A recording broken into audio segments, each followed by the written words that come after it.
नमस्कार, आप देख रहे हैं पंजाब केसरी टीवी। चंडीगढ़ में शेयर वाइज प्रॉपर्टी की रजिस्ट्रेशन नहीं हो रही है। पिछले 8 महीने से शेयर वाइज प्रॉपर्टी की रजिस्ट्रेशन ना होने से चंडीगढ़ के जो लोग हैं वो काफ़ी नाखुश हैं। इसको लेकर लगातार आवाज़ें उठ रही हैं। चंडीगढ़ प्रेस क्लब में इस वक्त हूँ। Chandigarh property association, Chandigarh business council और जितनी ऑर्गेनाइजेशन है वो आज यहाँ पर एकत्र हुई हैं और इसके खिलाफ आवाज़ उठा रही हैं कि आखिर कब तक ये तुगलकी फरमान उन पर लागू किया जाएगा। चंडीगढ़ में शेयर वाइज प्रॉपर्टी कब खोली जाएंगी। चंडीगढ़ प्रॉपर्टी एसोसिएशन के प्रेसिडेंट हमारे साथ हैं कमल गुप्ता, उनसे बात करते हैं। कमल जी, जिस तरह से आज आप ये मैटर उठा रहे हैं, शेयर वाइज जो प्रॉपर्टी रजिस्ट्रेशन है पिछले 8 महीने से रुकी हुई है, अब आप किस मैटर को किस तरह से देखते हैं? आप लगातार आवाज़ उठा रहे हैं, लेकिन आपको लग रहा है कुछ हो रहा है इस बारे में? देखो, ऐसा है, हम एडमिनिस्ट्रेशन को बार बार उठाने की कोशिश कर रहे हैं। हम शुरू में मेंबर पार्लियामेंट से मिले और मेयर साहब से मिले, एडवाइज़र साहब से मिले, डीसी साहब से मिले। सभी को हमने इसको इशू को उठाकर उनको नॉलेज में लाने की कोशिश की, पर किसी पर कोई असर नहीं हुआ। धीरे धीरे अब सीन ये बन रहा है कि जो हम ये कहना चाहते हैं, जो सुप्रीम कोर्ट के आर्डर का ये रेफरेंस दे रहे हैं, उस सुप्रीम कोर्ट के आर्डर में कहीं भी share wise cell purchase of property को रोक नहीं लगाई गई है। सेक्टर फेज़ 2 चंडीगढ़ 31-47 तक तो बिल्कुल ही टच भी नहीं किया गया, जिसको इन्होंने बैन करके रख दिया।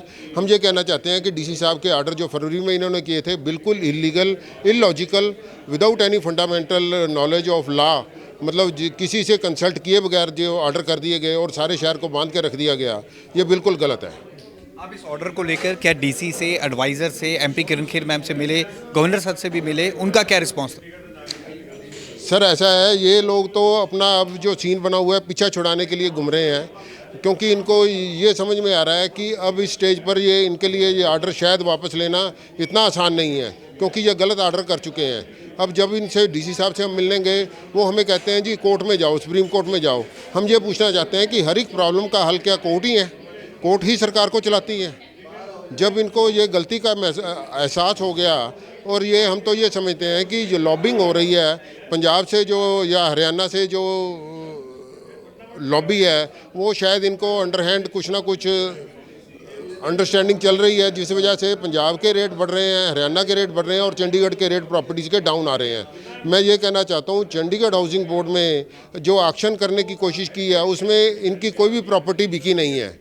और वेयर एज पंजाब में अगर बात करते हैं प्रोजेक्ट की, मोहाली में बात करते हैं, न्यू चंडीगढ़ में बात करते हैं, वहाँ रेट 2-2, 3-3 करोड़ हो चुके हैं। चंडीगढ़ की प्रॉपर्टी को, चंडीगढ़ के बिजनेस को ये लोग बिल्कुल ख़त्म करना चाहते हैं। ये कि जनता की पॉलिसी के खिलाफ है, जनता की फेवर में नहीं है। अच्छा, जब से ये property share house property ban की है, उसके बाद से मुल्लापुर, मोहाली और पंचकुला की प्रॉपर्टी अबव हुई है, उनके रेट्स बढ़े हैं? रेट बढ़े हैं, रेट बहुत ज़्यादा बढ़े हैं जी। आज की डेट में अगर एक कनाल के घर की पंचकुला या मोहाली की बात करेंगे, चंडीगढ़ के घरों से प्रेफर्ड है और उतना ही रेट हो चुका है, जबकि पहले 60% रेट होता था। अब चंडीगढ़ और पंचकुला का रेट सेम है, चंडीगढ़ मोहाली का रेट सेम है। कमल जी, आगे आपका क्या इनिशिएटिव होगा? आज आपने बात रखी कि कब तक हम वेट करेंगे, कब तक आप ये करेंगे? ईवी पॉलिसी पे तो फैसला 2 मिनटों में हो जाता है, उसको लेकर मीटिंग भी बुलाई जाती है, लेकिन इस फैसले पर मीटिंग क्यों नहीं बुलाई गई? सर, ईवी पॉलिसी में हम अगर बात करते हैं तो उनमें बड़े बड़े लोग जो हैं उनका पर्सनल इंटरेस्ट है, वो अपना इंटरेस्ट लेकर वो अपने लेवल पे मैनेज कर लेते हैं। जो शहर के कानून बनाने शहर के लीडर हैं, उनका पर्सनल इंटरेस्ट होने की वजह से वो लोग वो मुद्दे को उठा लेते हैं। जब इसमें उनका कोई इंटरेस्ट नहीं है तो वो जनता का मामला है, इसको उठाना नहीं चाहते हैं। अली, इस पूरे मामले को आप सुप्रीम कोर्ट तक ले जा रहे हैं, हाई कोर्ट में भी उठा रहे हैं, पूरी लीगल आपने इसको लड़ाई, इस फैसले में कहाँ पर आपको अड़चन आ रही है? आप क्या लीगल लड़ाई भी लड़ रहे हैं इसको लेकर? देखिए, जब डीसी साहब का पहली बार ऑर्डर आया तो हमने उसी दिन इस चीज़ को इलीगल डिक्लेयर किया आपस में, और हमने अपनी एसोसिएशन लॉन्च कर दी। इस एसोसिएशन ने सारे मामलों में हमने हर अफसर को मिलने की कोशिश करी, हर लेवल पे डीसी से लेके ऑनरेबल गवर्नर साहब तक हम मिले हैं, बट कहीं भी कोई सोल्यूशन नहीं मिला और ना ही नज़दीक दिखता है। और अब हाई कोर्ट में 2 केस जा चुके हैं, कुछ और डल रहे हैं, सुप्रीम कोर्ट में भी क्लैरिफिकेशन वगैरह जाएंगी। हम जब तक पहले नीचे सारे हम ब्यूरोक्रेटिक चैनल एग्जॉस्ट नहीं करते, कचहरियों का दरवाज़ा खटकाने का राइट नहीं बनता। अब सारे ब्यूरोक्रेटिक चैनल एग्जॉस्ट हो चुके हैं और एडमिनिस्ट्रेटिव चैनल भी एग्जॉस्ट हो चुके हैं, इसलिए कचहरियों का दरवाज़ा खटखटाना शुरू हो गया है।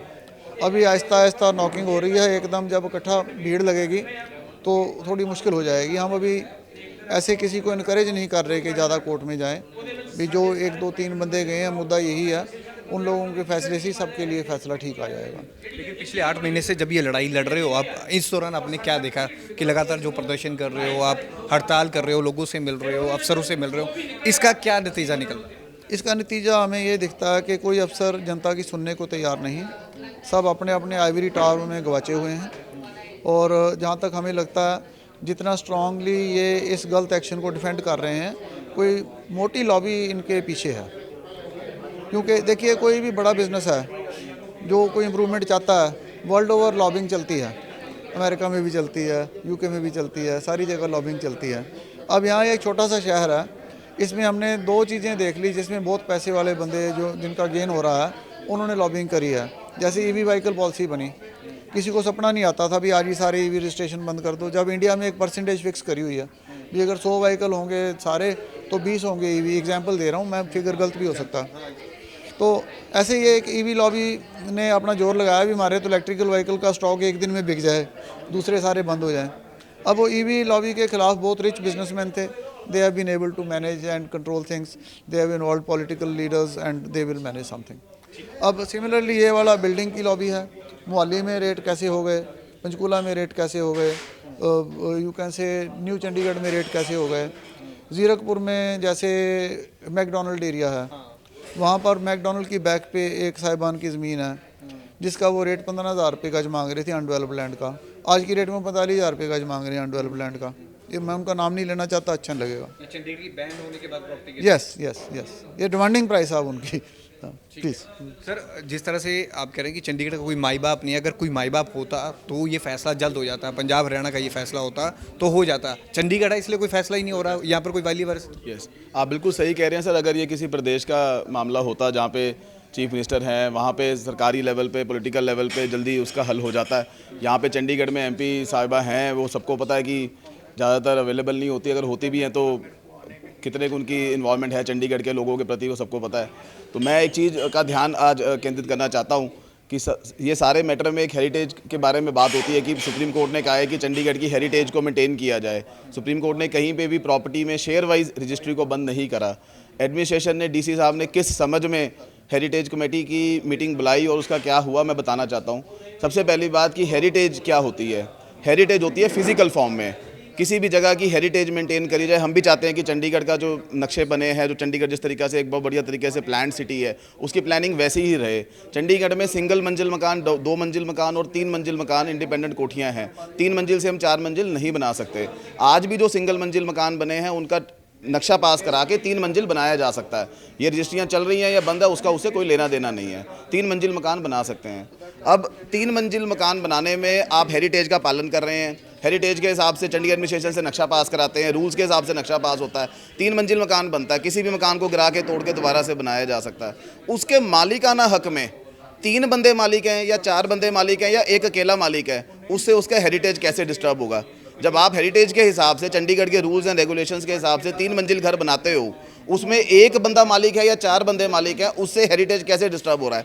फॉर एग्जांपल, हम प्रेस क्लब में यहाँ पे 27 सेक्टर में खड़े हैं, इसका हर साल इलेक्शन होता है, प्रेसिडेंट चेंज होता है, गवर्निंग बॉडी चेंज होती है। क्या प्रेस क्लब का नक्शा बदल जाता है? क्या प्रेस क्लब का हेरिटेज चेंज हो जाता है?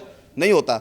मालिकाना हक चेंज होता है, उसकी गवर्निंग बॉडी चेंज होती है। एक मकान में 4 मालिक हैं, 1 मालिक है, 10 मालिक हैं, उससे उसकी हेरिटेज में क्या चेंज हो रहा है। चंडीगढ़ जो बिजनेस काउंसिल हैं और अन्य संगठन हैं, प्रॉपर्टी कंसल्टेंट एसोसिएशन ने ये प्रेस वार्ता की थी, लेकिन ये कह रहे हैं कि शेयर वाइज जो प्रॉपर्टी की जो रजिस्ट्रेशन जब तक नहीं खुलती उनका ये प्रोटेस्ट जारी रहेगा और ये इससे एक लॉबी को बेनिफिट पहुंचाने की कोशिश की जा रही है, ऐसा इन्होंने आरोप लगाया है। कैमरामैन रजत के साथ भगवत सिंह, पंजाब केसरी, जगबानी टीवी, चंडीगढ़।